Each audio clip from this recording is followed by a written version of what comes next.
In opening opposition, Haifa A.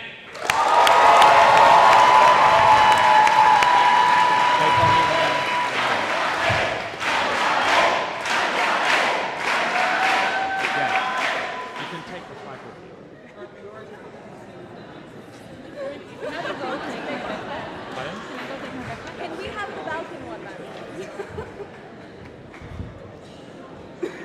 In closing government, Sofia A.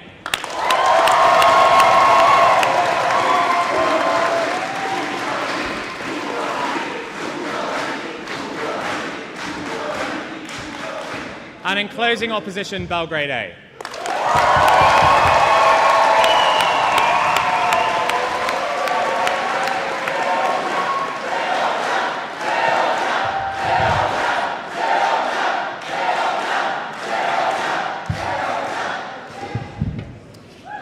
This motion has an info slide.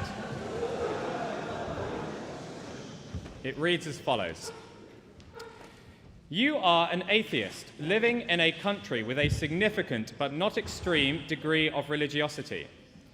There exists a single pill that, if taken, will permanently make you genuinely and earnestly believe in the majority religion. The motion is this House would take the pill.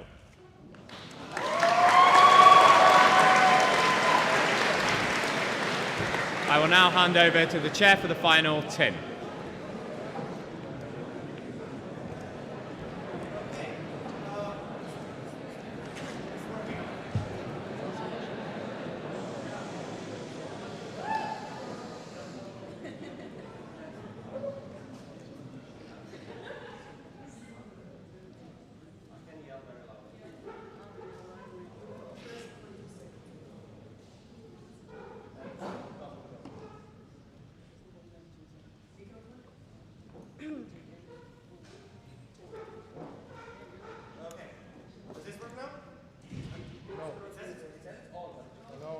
It's your regular voice.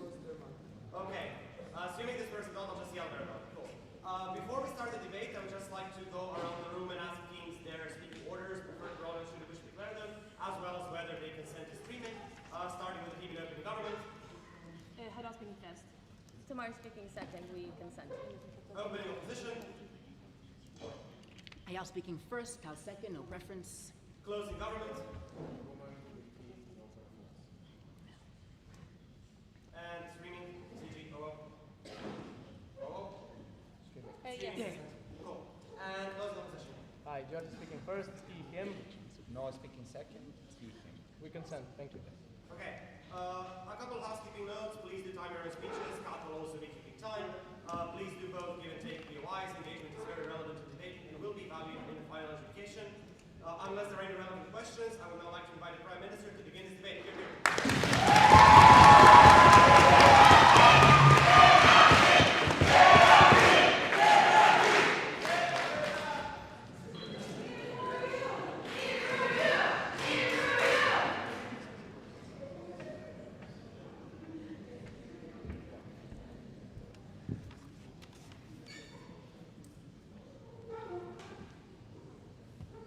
Is this working? Can you hear me?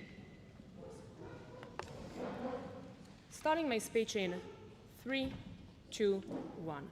We want a clean debate. For this purpose, we are going to start by just clarifying a few things about how do we imagine this actually to be like, because we can't add things that are not in the info slide, and we don't want people to just push different assertions on it. We have to imagine, for this to be a functional debate, that this is a relatively average person, not belonging to any particular minority, also not part of any particular elite group, probably earning medium wage in the country relative to others, probably part of the majoritarian ethnicity, and so on. This is the most likely scenario, absent other information in the info slide, and teams cannot contradict and suggest something else radically. Secondly, We imagine that we are in a country that has religion as something that is dominant in the population, and some people who are religious might be extreme, but as the info site suggests, most of them aren't. And it means that most likely is when I start believing earnestly and wholly, I will definitely believe, will not stop believing ever, and it will be a dominant part in my life. Like I'll probably want to raise my kids religious, probably want to marry a religious wife, go to church on Sundays or whatever other alternative religions there are, but I will not be an extreme religious person myself in all likelihood, right? We do not need to defend under this debate becoming some Amish person who completely isolates from society, going on extreme and avoiding all life's pleasures altogether. I probably go to church, but I probably also have premarital sex, as most religious people do. Cool. 2 main points in my speech. Firstly, on meaning, why it's the most important thing in the debate, why we lack it direly now, and why we'll probably only get it if we become religious. Secondly, on community, and why we are likely to get it on our side, and is almost impossible to get if you are in a minority of being an atheist in a religious country. Firstly, meaning. Why do we think I am very likely to not have meaning in my life as it is? Firstly, I have grown up in a society where most people are religious. What does it mean? That the main narratives I see in school, in art, in any other form of society, and what people talk about as deriving meaning is from religion. I am not used to hearing many other people talk about alternative sources of meaning. Usually when I talk about feelings of emptiness, it is likely that adults in my life when I was a child, or friends when I grew up, suggested, you know, this is a problem that you atheists have. We just have our connection to God. You know, you can maybe come to join us to church and you will find your meaning there. You know, we find meaning in the simple things. It means that it is not easy for me to be exposed to other sources of meaning in my life. Secondly, in general, it is extremely hard to find meaning in a secular life. This is due to several things. Firstly, the vast majority of people have a very menial job that is average enough to sustain them, but they're not going to be super achieved in it. But just on the statistics, most people aren't going to be the best in their field. Most of them are not going to be CEOs. Most of them will work 9 to 5 and not achieve much more than that throughout their life.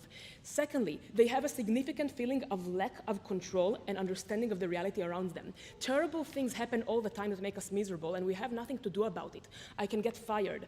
A relative of mine can die. I can get terribly ill, and I don't know what to do with this. It feels sucks, and I have no sense of this might be over. I have no source of hope because I know people sometimes die of these diseases. I know that my dad died and he's not going to a better place. He's just down there rotting in earth because I have nothing else to believe he's going to. It means that I don't have this alternative source to give me the faith that things will improve as part of the godly plan, and I don't have reasons to believe that there is a good side to it. Thirdly, we think that people know everything is temporary, right? We're all dust in the wind, we'll die someday. And this means that even when we do make achievements or do things that make us feel proud, we know that they are not going to matter in the long scheme of things. We are going to be forgotten, we are going to die, and none of the things we earn, even if I'm going to win this final, it won't matter in the long run, especially when we always aspire to more than we can achieve, because in the secular society, we have the tendency to aspire to the greatness, right? Because our narratives of success are very often around things like, you know, capitalism, pursuing the greatest jobs, and always seeing like on Instagram or on TV the most successful stories, and most people will never achieve them. Why is it likely that when I'm religious, I'll have a feeling that I do have this sense of meaning? Firstly, because in the strong times that I did have, most of the people around me probably have told me the ways in which it would have helped me. When I was sick, people told me, I'll pray for you. When my dad died, people told me he'll go to a better place. And I wish I could believe them. I know I will believe them if I take the pill. Secondly, I see around me how religious people find happiness in the simple things on the day-to-day, how they don't need to aspire too far to the greatest things, because all they need to do is to be good people. It is really easy to be successful in the metrics of religion. You don't need to be the greatest person ever. You just need to do God's will and be a good person on earth, and God is very often forgiving. And this means that it is accessible to anyone. I can be dumb and ugly and poor and still achieve all of this. Thirdly, we think that it makes me feel part of something contemporary and bigger than me. And lastly and importantly, and I want to note this because I think opposition will say something to the contrast, The incentive of the religious community that will accept me is to make me feel proud of my decision. I am not likely to be guilt-tripped over the life I've had as a secular person and having committed a lot of sins in my life. A, because religious has already a narrative of conversion, and usually people who convert are considered better than those who are just born religious because they have overcome their inner demons and have seen the light. And the incentive of religious leaders and religious community around me is to tell me just that, not to make me feel like shit because they want me to be part of them. They are happy I joined them. Probably part of them are of my own family and so happy that I finally seen it, so they will tell me how great it is and how good of a person I am, how I overcome it. This is why I will feel achieved and meaningful under our side. Before I move on, I'd like to hear an extension. No, but what? Okay, no extension, you go. If being religious is such a great thing, why did I not become religious before? It is not so hard to change your mind. Because it's not that easy to control. If you don't have a pill, maybe my parents were also not religious particularly. I don't really care. Talk about it, Tamar will rebut. Let's talk about community. Why do we think we'll get much more of a communal support under our side? Firstly, as a very general point, the majority of the people in this community are religious. Probably a lot of people in my family are too. And importantly, religious people tend to be less tolerant to people who are not religious than vice versa. That means if I am becoming more religious, and even if my parents weren't, they are likely to still accept me because it's not a sin in their eyes to become religious, whereas it is a sin to be secular in the eyes of religious people. Some people will not marry out of their religion. Some people don't want their children to befriend people who are not religious because they might drag them down to sin. So just down on statistics, I'll have much more people who are willing to befriend me and be part of my community, and this will mean I have much more options. Secondly, we think the religious communities are usually much more tightly knit together. This is because of the commitment to community, the many ceremonies you do together, like the Sundays going to church or the dinners that you have together and the holidays. This is as opposed to the secular world, which usually surrounds much more around competition, and people do not want to help me so much because we have a lot of inner rivalry because the world is much more materialistic. For all those reasons, beg you to propose.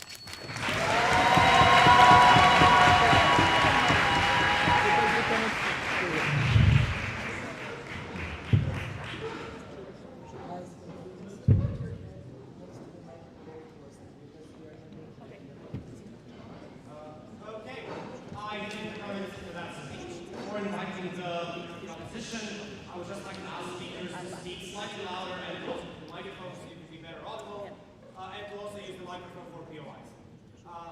That being said, I now invite the leader of the opposition to open the case for opposition bench.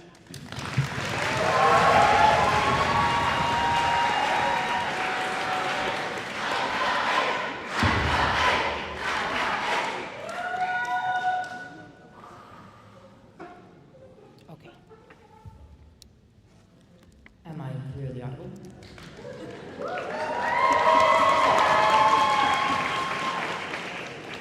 That was my first goal for today.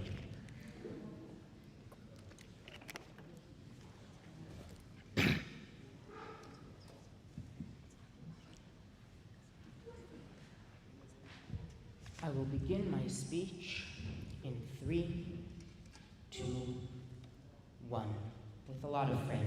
Everyone has uncertainties in life, fears or curiosities, and for millennia, people lacked answers and so went for godly answers. But then came the Enlightenment era, and people learned the scientific methods, the answers to questions in their life, their individualism and their ability to define their own values and principles based on their own life and identity. OG suggests actively going back in time just because some people around me are still stuck in the past. Note, this debate is not about whether it is absolutely better to be religious or not. It is about currently being a total atheist and making the active choice to take a pill that turns you into a total and earnest believer. What does it mean that I was an atheist? It means first, my lifestyle was an atheist lifestyle. I ate freely, meat, pork, wine, milk, and meat. I dressed freely in bikinis. It means secondly, I was individualistic. I focused on myself.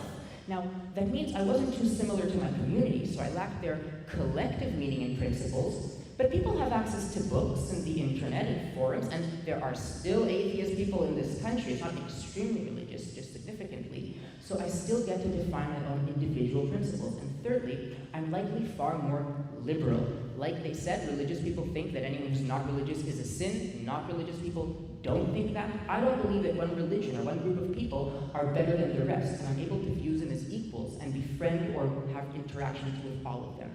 Having an atheist life means that I had friends who didn't believe, a family who actively taught me to be atheist, as most people are a copy of their parents, as is conceded by opening government, and most importantly, they clearly felt strongly about it, given that they did it in a religious country. It means that I had my own principles, and suddenly I have this extreme switch, and I feel awful. I'm full of regret. My entire past life, every single moral choice I made was wrong. My most basic premise and understanding of how the world works, who makes choices, what rights I have to make my own choices about my life, I was wrong. Note, I still have a cognitive dissonance. Because while I fully believe in God, I fully believe that everything he says is true, and that I should have followed his scriptures, I still have my own thought and behavior patterns that I have built for myself over time. It is difficult for me to exit it immediately. We see this always in people who enter a religion. When I do it over time, I can do a process that I can process internally as opposed to doing it suddenly. We have a disconnect from my entire support circle, from my friends and my family, because something changed so dramatically. They don't think it's a sin, sure, but if they know that I took a pill, then they don't understand why I would just abandon them and our shared principles and view of the world. If they don't know I took a pill, they have no clue what changed so suddenly and dramatically in me. They struggle to trust me because the same change could happen again. And note, this doesn't mean I'm instantly accepted by a religious community, because coming to them too and saying, oh, I went from 0 to 100, take me in, they're going to go, we're not so sure about that. Note our comparative. You can still become religious. You can become persuaded. There is an entire scale of religiosity. You can believe in God, but maybe not that everything is written is true, or maybe you believe that people have roughly the right ideas. Maybe you just decide the social benefits and the personal rules of following a religion are worth it enough for you to become religious. But it's not sudden. You are able to go back later, and you can be on a scale. Let's get into our cases. We're going to talk about how religion takes my agency dramatically away from me, in general and for specific populations. Before that, closing. It doesn't work. Okay. Don't you think that you'll get a lot of money from religion when you are in the church and people will help you out? No, I think most religious people are dramatically poorer than most atheistic people. I think that very few in specific churches have money. The Catholic Church may have money, but most of their lands were still expropriated, and they were trying to divide that over 1 billion people. No, I don't think that religious people have more money or get money from their community. So how does it limit my autonomy? First of all, I have a religious leader telling me what to do. Any decision I make for myself, I am not the final arbiter, and I could be wrong, and I have to constantly face being wrong. It limits my personal autonomy. What I wear, where I can work and with whom, what food I can eat, whether I can listen to women sing. It affects my social lives, who I can befriend, when do I have social lives, what holidays, what values do I collectively have with people around me. And finally, it limits my internal autonomy. My principles and beliefs that I had until now have to all be thrown out, and they can never be changed again in my life, because religion defines absolutely what the principle has to be. Note, this is incredibly harmful in general, and we think that anyone should have autonomy, and that is our metric for our debate, but we think that it's also true for specific populations. Starting with women. Note, this isn't a minority case. Women are 51% of society. Traditions of religions are thousands of years old, which means that they often have established traditional gender roles.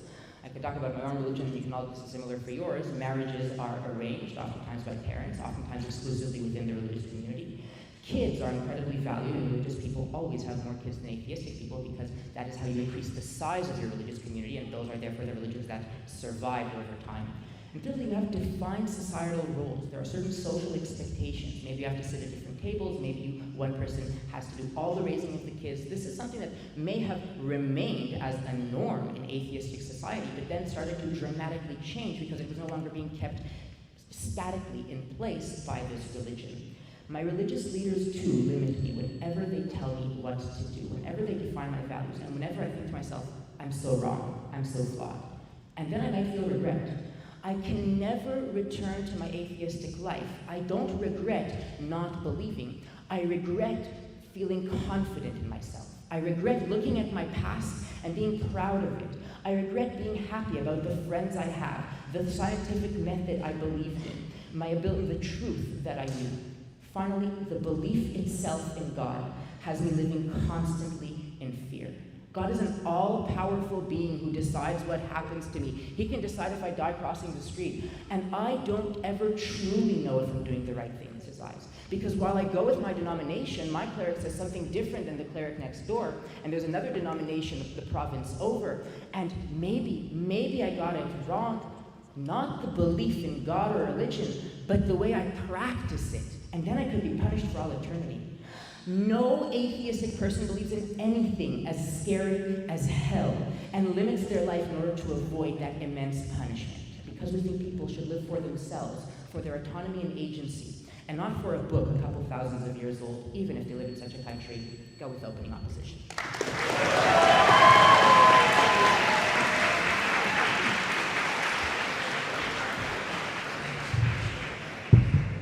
We thank the speaker for that speech, and we now invite the Deputy Prime Minister to take the case for opening government.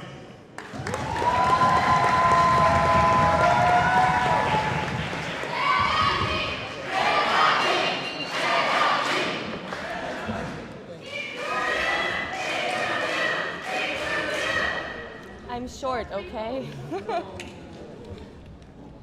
Sorry, I decided not to debate in heels, so yes.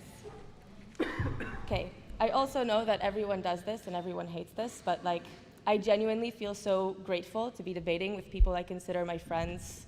Genuinely, it's an honor to have seen all of you throughout this competition and to debate with you and to get to do this activity that I love a lot. And I'm really excited to get to share this with you, so just wanted to like share. That's it.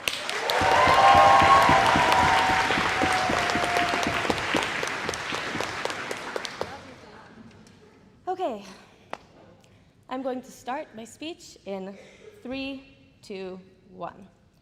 I'm going to win this debate very clearly by explaining why a sense of meaning is dependent on a sense of belief that you only get if you can take this pill in God, and explaining why all other impacts in this debate are nothing compared to the sense of meaning you get from knowing what the correct path in life is and knowing that you are doing something that the entity that decides your fate is happy with at every step in time.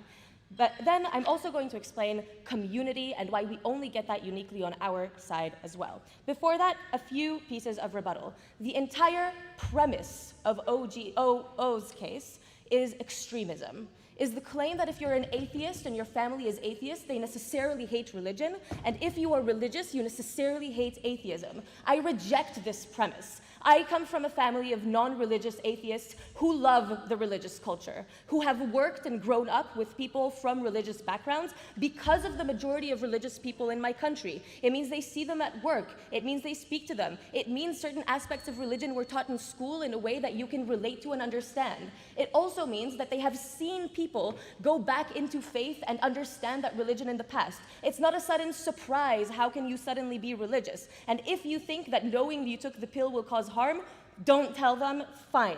I already explained why they're not so wondering about it. Maybe it'll be a little bit hard for them, but you don't lose your support system. You don't lose that support that you have. You get to see them, you get to talk to them, and there's no reason why it would be extreme to that extent.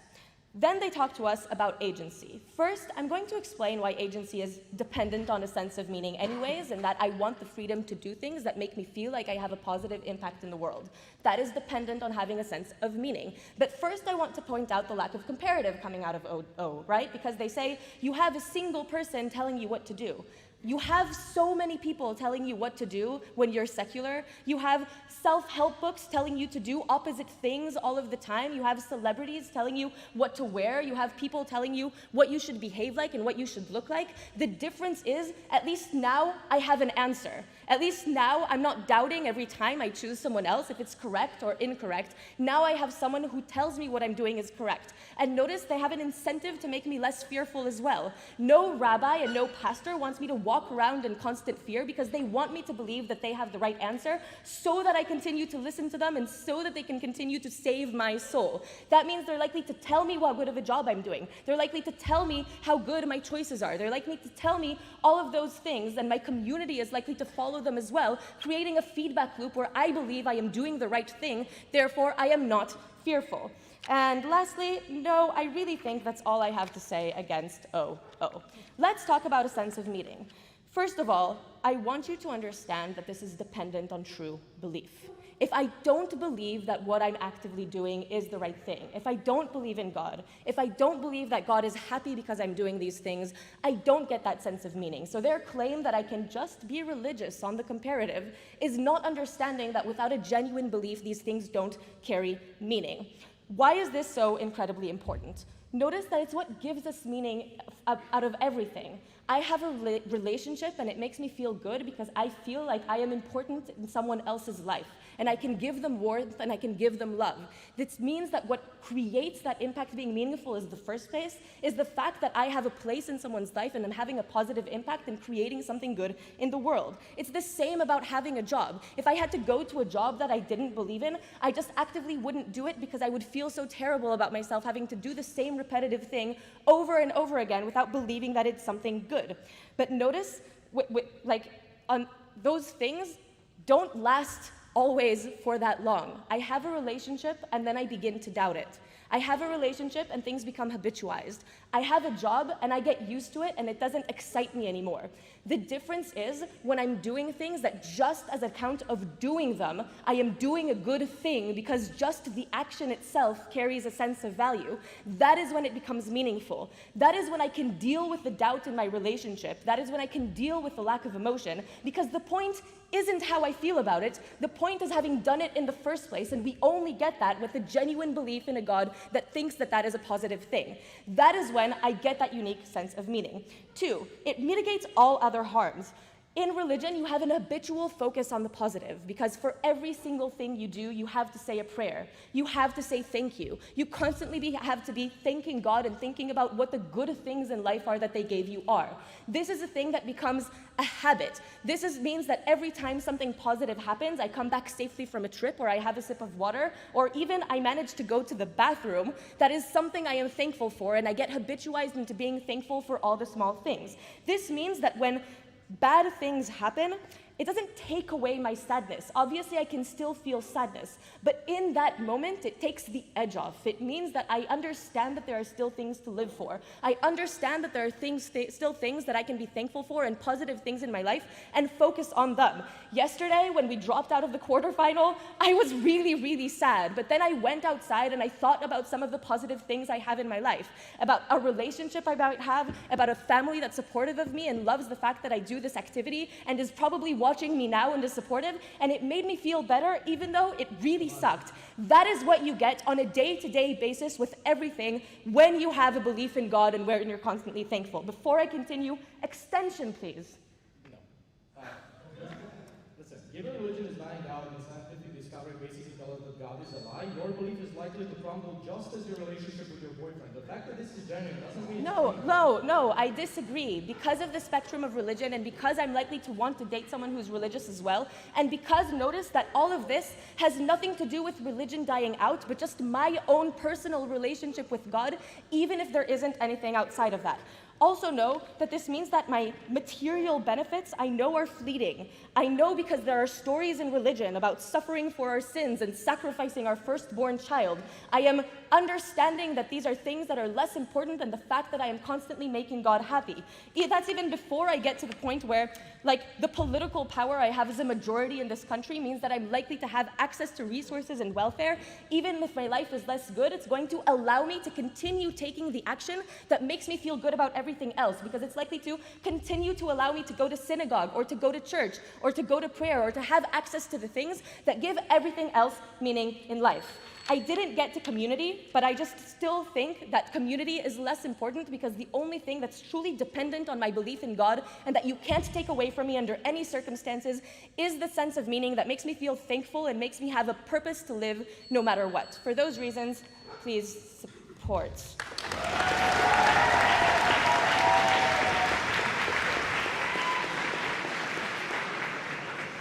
We thank the Deputy Prime Minister for their speech, and we now invite the Deputy Leader of the Opposition to conclude the case on their behalf. Maybe leave it there. Maybe leave it there. She's not, they're the same height. Maybe leave it there. Okay.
Okay, can I check that I'm clearly audible? Panel, everyone? Great, great.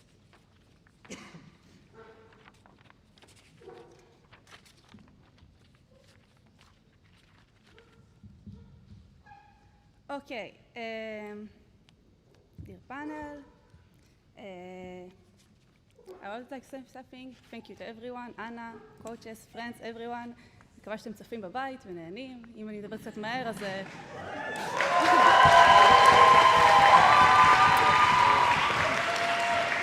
והנאום לא מבטא את עמדת הדוברת. אוקיי. So, just a disclaimer for my co-workers. Okay, so I will begin in 3, 2, 1.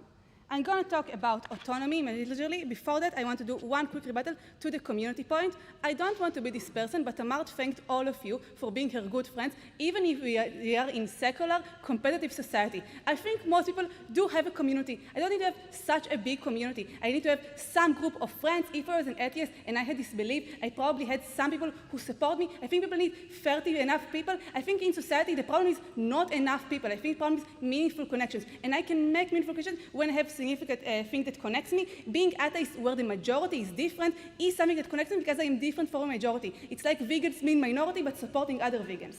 Okay, and please know that if Hadar is right, and there is like social alienation, then all of our harms stand. If Tamar is right, then there are no harms in their world because religious people are still going to be my community, and I can still go to holidays, and I don't have any problem with community. Okay, now I want to talk about autonomy. We reject any utilitarian metric in this debate.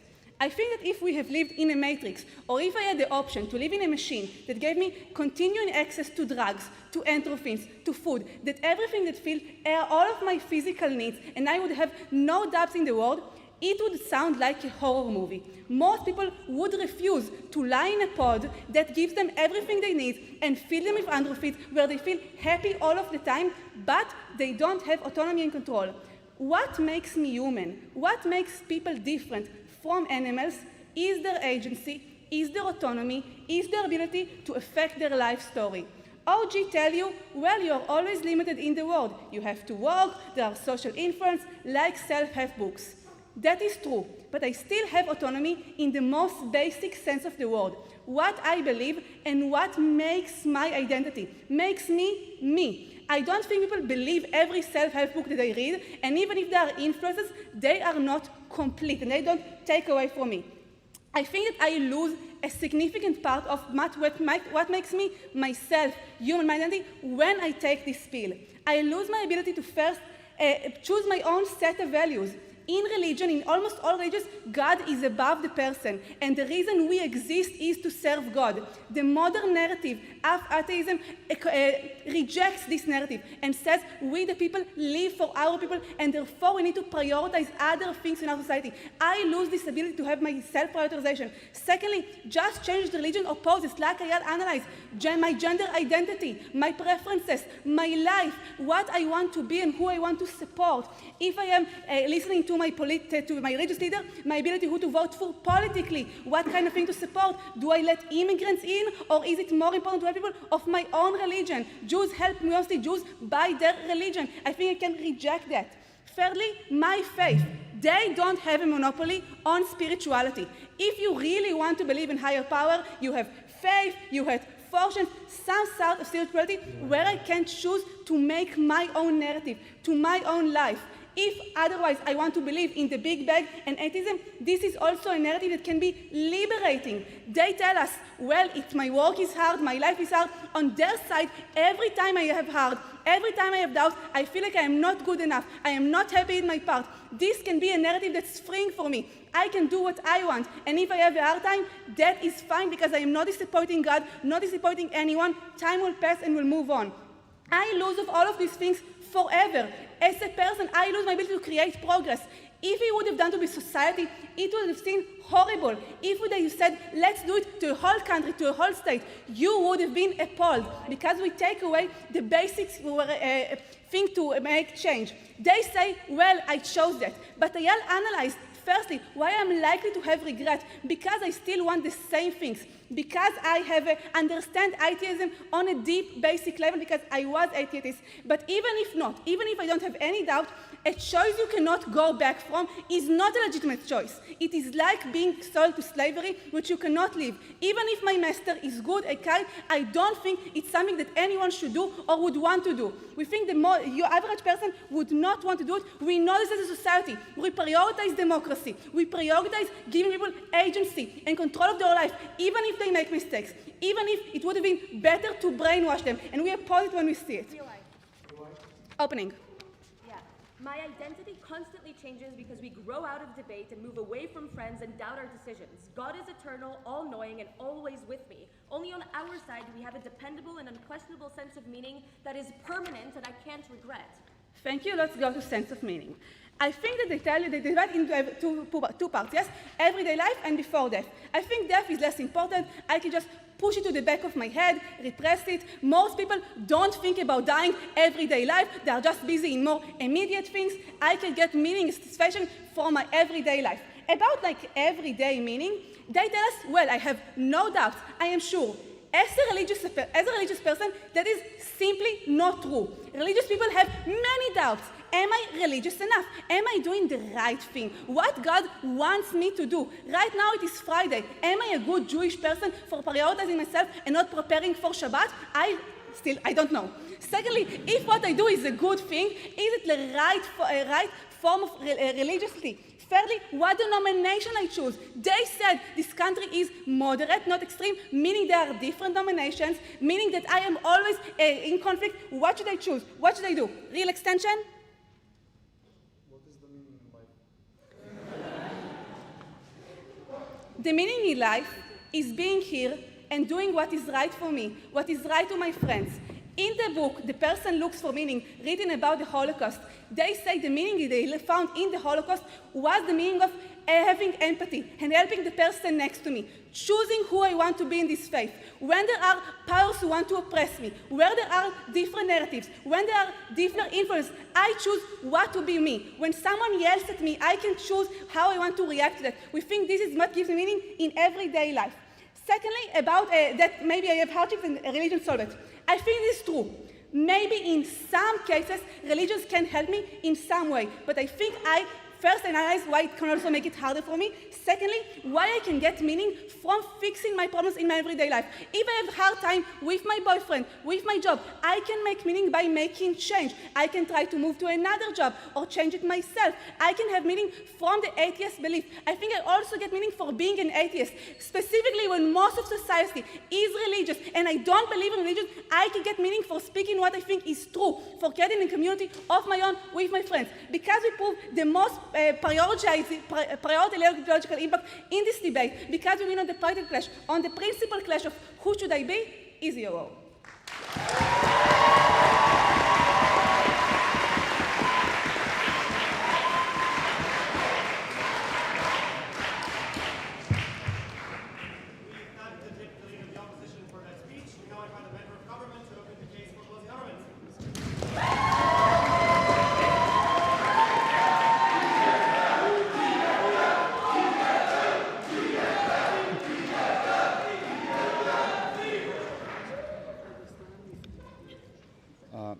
Is this okay? Yeah.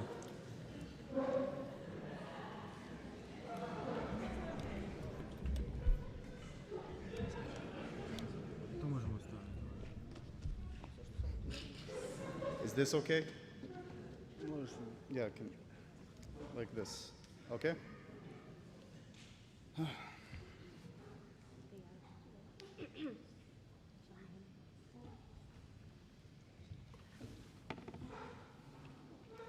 Okay, this is a bit new, but let's give it a try. Okay, ready? The biggest problem in this debate is not your sense of community, it's not internal pushes that you may have. The biggest and real problem in this debate is the nihilistic hole that you will have in your heart, the lack of meaning and existence that you will necessarily believe in this sort of thing, and the only solution that you're going to be able to do this is basically by co-opting religion. Now, I know they try to run this, but their mechanisms do not prove this point. And when I actually get into the extension, I will explain to you why our mechanism about how you're actually going to answer the fundamental questions of human existence will happen. But before that, they also have a second hole in their case, which is they say, but you're going to be a nuanced, liberal type of religious person. Oh, challenge them on this. They give no structural reasons into answer. So this is the first hole that we will prove. The process of the change you like will happen will lead necessarily to you to be a nuanced person. Why? 4 reasons here. Firstly, notice that you were atheist before that. This means that you had information based upon this sort of thing. You went through the process of becoming someone who was religious to becoming someone who is atheistic and this sort of thing. So you got information, you were able to see loopholes in different religious scriptures, you were able to see different problematic things that they say, like stone women, do not give them rights, etc. But note, you're able to retain this information on our side of the house as well. And this is very key. It makes you religious, but it doesn't fundamentally tilt your brain capacity, right? Like people can become religious, but they will still remember their lives in this sort of case. So you retain all of this information that you researched during the process on our side of things. But notice secondly, is that this usually correlates with other stuff. When people become less and less religion, they become more liberal, more connected to globalism. They read things like, for example, Nietzsche, they watch Rick and Morty, BoJack Horseman, all of these. This is a serious point, by the way, I'm not even joking, which necessarily makes you open to more ideas because you see more and more of this type of stuff. So you're most likely going to be, as a person, very like nice, humble dude, like look at how many debaters are left-wing and don't believe in God in this sort of thing. But the third reason is this is a very high bar to achieve in this particular case, right? This may have taken a lot of time for you to invest in this sort of thing. This may have taken a lot of, grinding for you to this. So even if you lose a bit of the information, you retain most of it. But fourthly, and this is the strongest reason, you are most likely indoctrinated as a child, right? So as a child, your parents and the priest most likely told you, believe in these type of things, etc. And here's the trick. You know their tricks right now. You know how they lied to you when you were a kid. You know how they scammed you when you were a kid. You know how they scared you to go to hell and these sorts of things. And as you get older, you're able to reflect on these sorts of processes. So now when you become religious, you can no longer be scammed by these same ability forces, etc. What is the bottom line? And this is you can still get the benefits of religion, like finding meaning of life, finding some kind of coping mechanism and this sort of thing. But you don't have to be the worst religious person who hates gays and who believes in crazy things and this sort of thing. The important thing here is that most people on this planet have a very personal relationship in God, where they define their terms and conditions when they know what to do to respect and these sort of things because they have autonomy. They try to say this, they give you no structural analysis for this sort of thing. Structural analysis comes exclusively in course in government. This deals with a lot of off-bench harms by mitigating them, so we'll win on this particular thing. Why is their mechanism not strong? They give you 4 reasons as to why you don't have, you have problems. So the first thing is you are surrounded by religious people, but this is a weak mechanism. Because if you're able to pull out, if you're able to explain it to yourself that you are, you're not religious in this particular case, so you're easily able to break this sort of thing, to not care about these particular things. Then the other things that you have, average job, terrible things happening to you, and you dying one day, why does religion stop this sort of thing? And be very reasonable here, panel. The way they explain this is via the community mechanism. And this is how they analyze. You have a community that can help you when something bad happens to you and this sort of thing. So this is their comparative argumentation. This is not enough. They had two burdens they had to prove. Firstly, why would you not be able to get out of this without this community? What is so asymmetric about this community? All challenges on this, they say, but there are other communities, etc. But secondly, why can't you find other people? Like, they never analyze this sort of thing, they do not explain it, etc. What is our mechanism?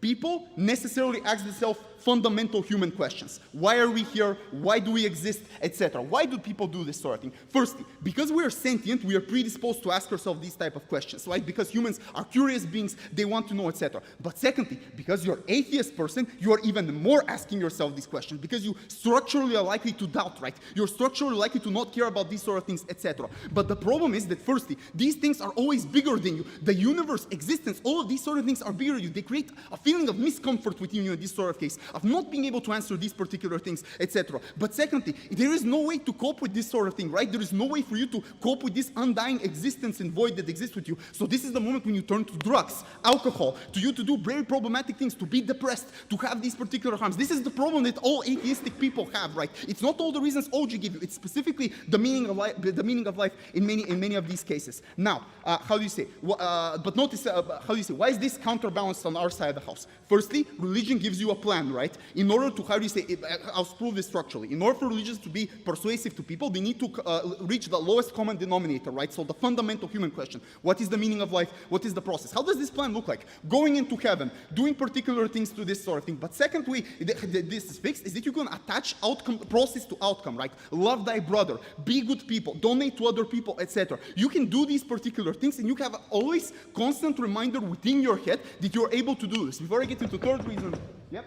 Information doesn't make you resistant to all spiritual effects, especially when OG mechanize most of their impacts from that. Meaning you lose autonomy because you generally believe in the majority. Information is able to stop you because we proved to you that you are a conscious human being with all the entire processes that we've outlined. You assert this.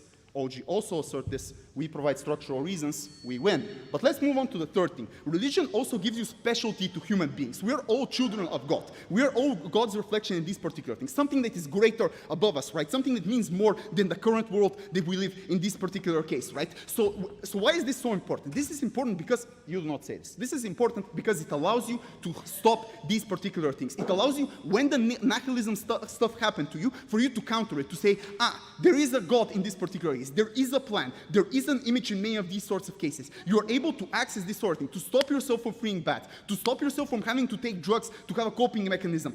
This is extremely important because I'll say it, you're logically prior to this sort of thing because anything that we do as human beings, finding work, finding a partner, finding all of these type of things, it's conditioned for you to be mentally stable, to not be depressed, to not have this hole in your heart in many of these sort of cases. So we're able to raise the utility of all types of people when they not feel this particular thing bad. On their side of the house, when you're an atheist, you feel extremely problematic, you have no counter to this sort of thing, and also the other things kick in, drugs, alcohol, etc. For all these reasons, incredibly proud to win from CG.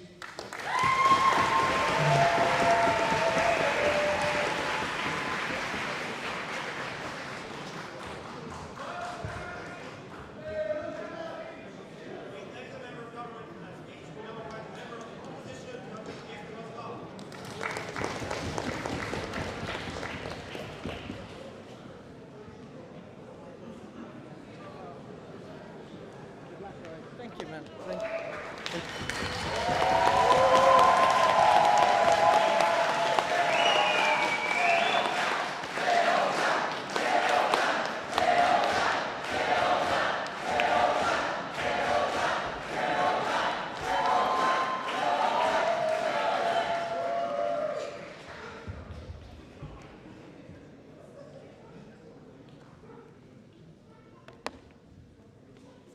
Okay, before I begin, 2 sentences, if I may.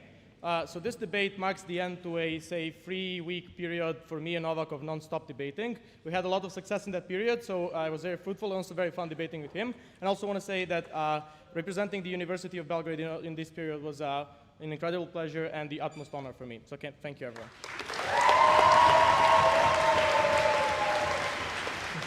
Right, starting in 3, 2, 1. Someone decided to give two Serbs a 14-minute period to talk whatever they want to on a 5th of August in front of Franjo Tuđman statue. I don't think this is a great idea. So, notice, number one, what we're going to talk in this extension. We're going to talk about why this is a hugely immoral thing to do, because we are basically joining the dark side willingly and knowingly, comparatively to your just being indoctrinated, and why this is bad. I want to talk about opening government firstly, then I'm going to talk about opening opposition and why I think we're above them. So number one, on meaning on opening government. Notice, I seriously don't think that there is analysis to tell you why this meaning is intrinsic to religion and why you can't find it in other things. Debate, job, or everything else. But also notice, and this is important, you also find meaning in being an atheist on our side of the house, right? Notice that you're a minority, you feel like you're smarter than the others, there's a community of people that you believe, and you feel like you're somewhat higher than other people. So that meaning also happens on our side of the house. There's also the community of atheists, especially, which is even stronger, because they have to have stronger ties, given that they're in a mostly religious country and everything else. They necessarily have to keep one another very strongly and believe in one another and say to one another, you are smarter, you are better, we are better than these guys and everything else. So this is necessarily a wash, right? But also notice, secondly, your religion is necessarily going to crumble. As I already said, there is this science, there is just people leaving religion, there's less and less religious people in every single country, right? Meaning that this old meaning and community will eventually die out. The fact that you believe in this doesn't mean that this is everlasting. People who are indoctrinated at birth also usually leave religion and everything else. Also, secondly, a community and everything else. This is also like 15th century analysis, right? Notice, like you can find community in many other things. I don't necessarily see why this is intrinsic to religion. Also, notice the community of religious people is not great. They're also humans. Many of them are assholes, right? But notice, if you don't like do everything the religion tells you need to do, you're also a bad religious person, meaning the community is likely to say, terrible person, and to fuck you up. And so this is necessarily on our side of the house. Notice, on OO, right? I think governments are pretty much right when they say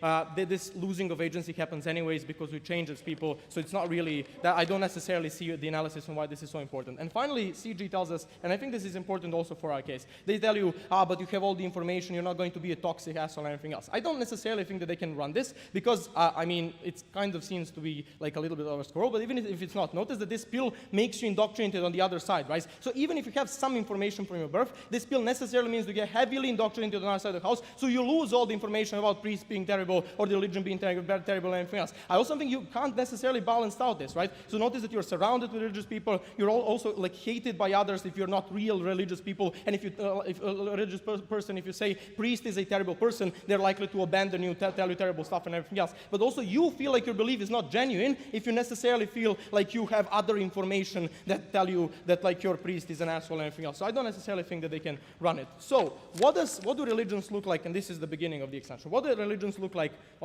in these countries? Number one, they're ridiculously hateful, right? Notice that they hate the LGBT, hate the women, but also they hate the non-believers, right? They're made this way so they can survive, right, in that environment and everything else. They're necessarily old, they're necessarily outdated, so the way to keep believers is to say we're better than them, we're different than them, they're groups that we should not support. But secondly, and this is important, they're ridiculously corrupt usually, right? So priests are driving audis in these countries. They take money from people, they actively lie to people, they give you lies so you can come back to the church, pay them more and everything else. But also thirdly, and this is quite important, they're used by the politicians and the major party in a lot of these countries. So Vučić in Serbia uses religion to like tell people that they should rally, that they should protest, and whom they should vote for, because if they don't do this, they're like, well, I don't know what it tells them, I'm not religious, but I guess something bad and everything else. But also, they're very disrespectful to other religions, right? So other religions are necessarily something that is terrible and everything else. We think these are the reasons, strongly believe these are the reasons why religions, or churches if you will, are usually extremely bad in these countries, why they're corrupt, why they're used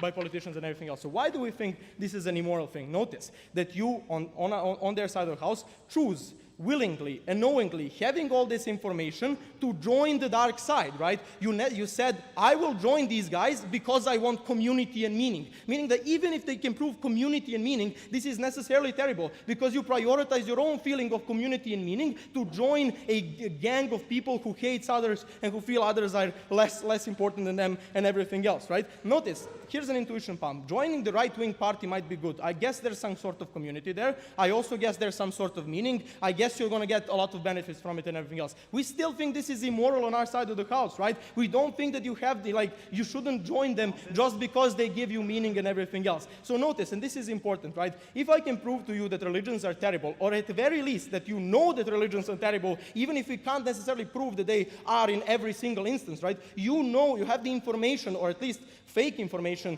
that religions are terrible, that priests are corrupt, that they're used by the major party politicians to rally people out and to hate on the minorities and to hate on LGBT or whomever they're hating, right? So this necessarily means that you're taking this pill willingly to join them because you're prioritizing your own sense of whatever community, call it whatever you think. We think this is highly, highly immoral. Yes? Having some experience with men and politicians means you're not immune to sexism and corruption as an atheist, but we explained why your alternative sources of finding meaning to fight denialism aren't enough, even if I didn't use the word structural. Yeah, maybe. Oh, yeah. Fair enough, fair enough. You get a lot of applause for this, but I mean, even if you can get a lot of meaning on your side of the house, we still think this is immoral. Let's talk about the comparative in this debate. Notice, we guess a lot of people are religious. We guess a lot of people for that reason hate others, are toxic or whatever. But the fact of the matter is that they never chose this, right? Notice that they were indoctrinated by their parents when they were born. They were read the scriptures or whatever. They necessarily believe in this. This is why we don't think they're assholes, right? Because we don't think that they have the capacity to overcome the indoctrination that happened when they were very, very little. So whatever they tell you when you're a child, you're necessarily going to believe this and everything else. What is the comparative on our side of the house? On our side of the house, you know all the information. You willingly choose to take this pill in order to be toxic to everyone else. We think this is the necessary comparative in this debate, right? Even if they can prove at their best case scenario you get some communal feelings and everything else, we think this is very much important on our side of the house. We don't necessarily think that if you're religious in the status quo, you are a necessarily bad person because you don't necessarily have all the information because of indoctrination and everything else. On their side of the house, you have taken this pill willingly to join the dark side because you prioritize your own sense of community or whatever. We think you're a terrible, terrible person. It's because of this reason that we seriously think this is an immoral act, and knowing that you have done an immoral act is something that is necessarily going to haunt you for the rest of your life because you have chosen to join the dark side, and now you're an asshole, and everybody knows it. Thank you.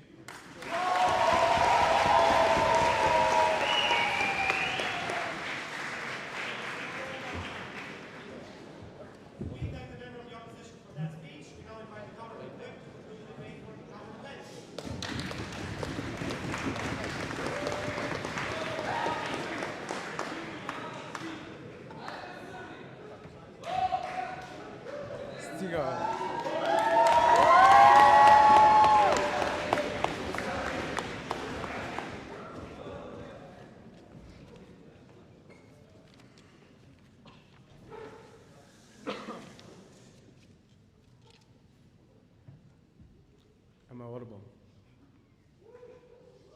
No, I really can't know. Okay. Do we have to be closer to the mic? Yeah, fuck that shit.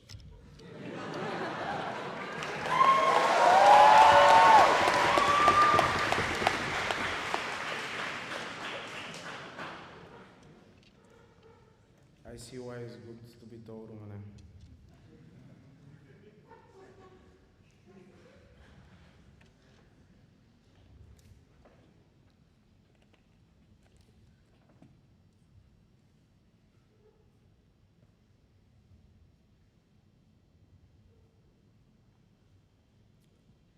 Three, two, one. Your relationship with God and religion is a very intimate experience. The conversations that you have with God about what you want to do, like what will happen before break night, what will happen before your first date, when you fear your life. All of these conversations and what God believes you have to do, does it work? No. Sorry. Okay. Sure. All of these conversations are very, very intrinsic part into how you believe religion wants something from you. And it's very important to understand that for most people, this relationship is molded by religious structures and institutions, your parents who believe in that particular religion, and your pastor who tells you what is the word of God. They make you believe what God wants from you. This is the most important way that actually people in the status quo are coerced by these particular religions. And this is extremely important. And we think that on our side of the house, through the mechanism of you've already gone through that process, because the likelihood of you being the average person and things like that, meaning that probably your parents were religious, but you somehow decided not to become an atheist in this particular case, the process that you went through gives you the unique ability to push back against what these particular institutions make you believe that God wants from you, and criticize it further to the extent in which, in the situations where this particular religion is coercing you to do something against your will, something that you feel very bad about, or even like your fucking lifestyle, or whether you should eat pork or drink wine or whatever, in many of these cases, you are now able to push back against it and retain a larger degree of agency. This is crucial for this debate, because if you're able to prove to you that you retain a larger degree of your agency, then the comparative of the unique benefits that you get from religion is much stronger on our side of the house. If you are able to prove to you that many of the cases, if something is very coercive towards you in the religious situations, you're not likely to do it, and you're likely to push against it. Your ability to then do the things that you want and access the unique ability of religion to give your life meaning is the key comparative to winning this particular round. I'm so fucking proud to have this smart extension. Now, on community, I want to note, in the DPM, opening government concedes that you do not lose your entire previous support structure, which heavily marginalizes the concrete impacts of larger community on their side of the house. And this is crucial to the extent in which we don't fucking care about your community as much. So then the key question is, what are the mechanisms that they bring towards you actually having more agency? And I think what Rumen explains in his speech and the process that you went through proves to a much higher degree the likelihood of you being able to retain that particular agency in the first place, key to the responses. Then, if we increase that likelihood for retaining agency, this much more strongly engages with both opposition, but especially opening opposition, to the extent in which all of the things that they're talking about, most of them you can do on our side of the house. And I want to be very clear about things. Just because there is Christianity, there are multiple versions and interpretations of Christianity that you can adhere to. There are more liberal churches, there are more conservative churches. So the question is, the problem with Christianity right now is, if you grow up in a Christian society or whatever religious society, because the coercive effects of the status quo are so strong, the likelihood for you to be more on the conservative side is bigger. But this is not the case for this particular person who has already gone through the process. So the likelihood for him to prescribe of the more liberal version of this particular religion is higher to the extent in which the access to information he already has is bigger on their side of the house. And I want to be very fucking clear. Some Muslims do drink. Some Christians do fuck before marriage. And this is extremely normal. They still believe in God, they still go to church. The problem in this debate is, which type of Christian are you likely to become when you take the pill? Crucial analysis in Roman that is actually proven in this particular round. And look, sometimes you will do something that you go against God, and it might be seen as sin, as something like that. I want to be very clear. Religion gives you ability to repent on our side of the house. You still have mechanism of repentance, even if in the short term you feel bad. And you prioritize these things, like they can give you like, say, 50 prayers, give donations to the church, and things like that. I actually think if you're a person who is struggling with addiction and many problems that are not very hard to just stop doing it the next day, it's better to have a mechanism to repent until you're fighting that particular fight that is very hard to achieve in the status quo.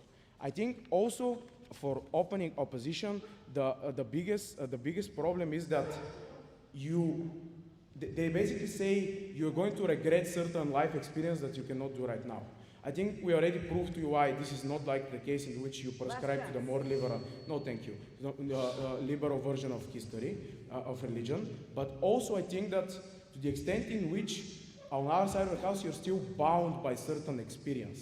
So for example, if you had really fucking good sex, you're still likely to want to have sex even if you're particularly religious, and this applies to any type of other things. And this is important to understand that this is how you're going to create the calculus of what things to get from religion and what things to not get from religion as far as subscribing to the more liberal version one of religion in the first place.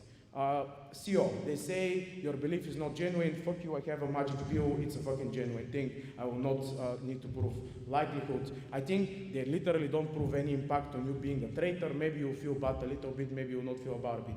I think the key question here is, do you have an obligation to other people in society? I say not. You have bodily autonomy. You did not choose to be born in the first place. I'm not sure why you particularly care about these people. And I think that these people, in many of the cases when you are atheist, actively discriminated against you as if you are a minority in these particular places. So I think that's fine. I think lastly, religious is generally becoming more liberalized, like the Pope literally approved contraception and gay marriage.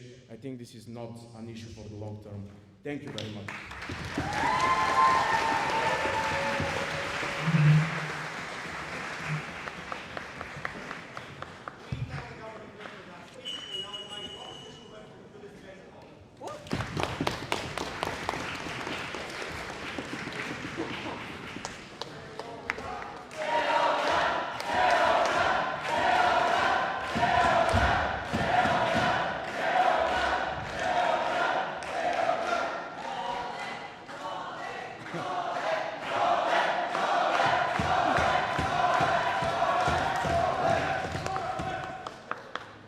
Before I start, can you hear me? Just to check. Does this work? Okay, good. Before I start, I just want to tell you that, I don't know, you're all amazing. The people we are debating against are amazing. Everyone in this tournament as well. It's been such a pleasure to spend time with you, to compete with you, to have drinks with you and all of that. I'm just very happy to be here and very honored to debate.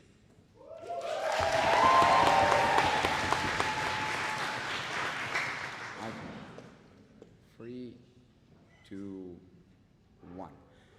A big problem every other team in this debate has is that they're speaking so generally.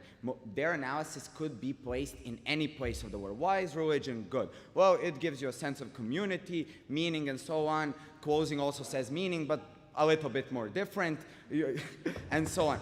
Why is this especially important here? Georgia gives you a lot of reasons. They don't give adequate rebuttal. I will remind all of you, add more things to talk about. Let's see what closing Sofia A. And I love these guys. Like, I'm gonna root for you in the open, but you're not gonna win this one.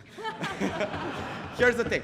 They tell you, oh, you're gonna find meaning for this because you're nihilistic and so on. Like, people, look around you. This is your sense of community. I know most of you are atheists, and you're not out there doing drugs or whatever. A lot of things can give us meaning. Notice that humans have an innate ability to search for meaning in what is available to them, what is proximate. Someone might find it in religion, someone might find it in debate or whatever, family, so on. But let's see what's really important here. And this is a major clash on the back half. They tell you, oh, look, you're going to be one of those liberal religious people and so on. So they want to have their cake and eat it too. So here, I'm going to give you multiple reasons. First, why their analysis is wrong. They tell you, you're going to have the information.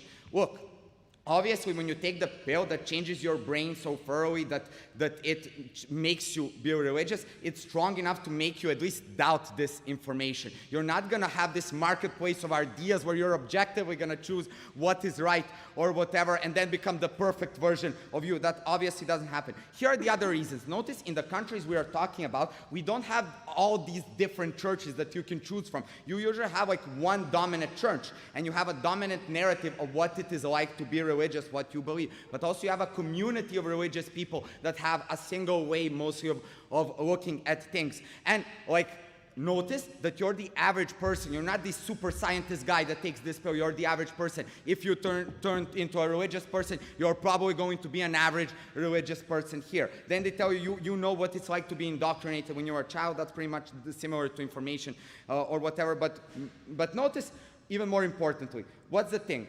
this changes you to generally believe this thing. That doesn't mean just to believe in God, but also believe in the church and what they preach. Also believe in the stories they tell you.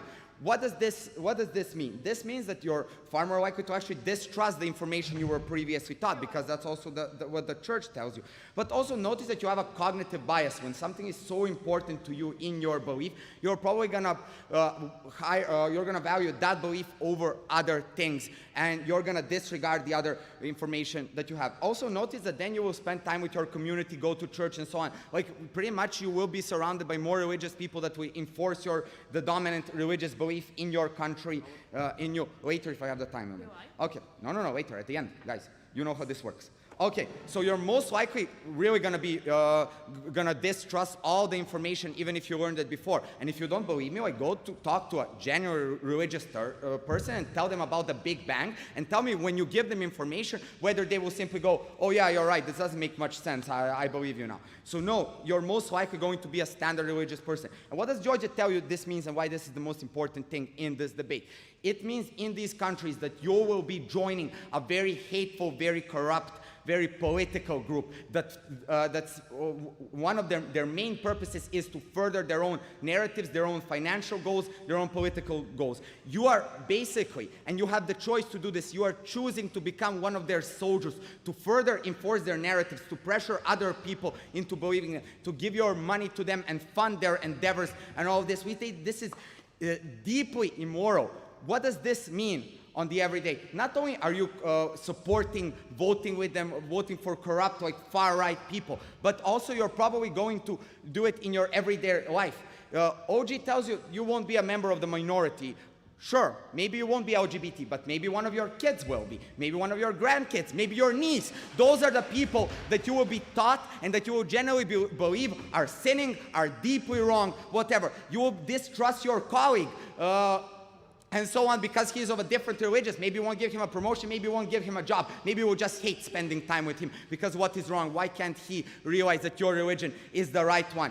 You're far more like, this has like multiple harms. Like first, it will probably cause you more suffering in the future, because you will be this shithole person. But more importantly, this is a moral thing. Notice that it is deeply immoral to choose to become one of these people, to choose to support it, because the people that are actually like religious, most of them never had a choice. They were indoctrinated, they could never challenge these beliefs. But you, when you have that pill, you know what they stand for, you know what they do, you know how they make life a living hell for minorities, for LGBT people, for everyone that is different, for other atheists. And when you choose to become one of them, you're the worst.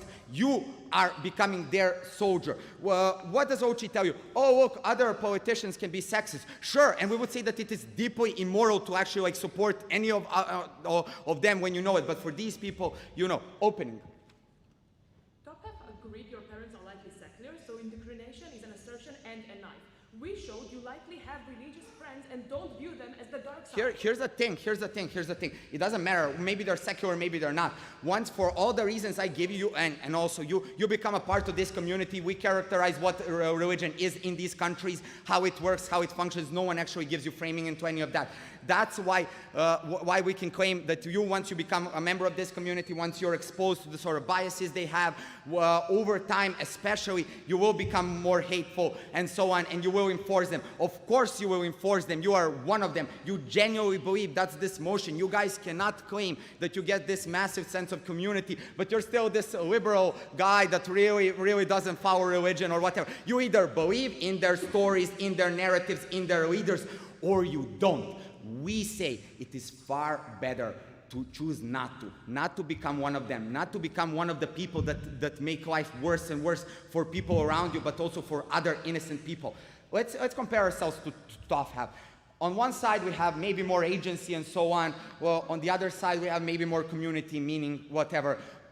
I think even if one of them proves it sufficiently, it doesn't matter. We tell you that it is deeply immoral, and that is what is the most important thing.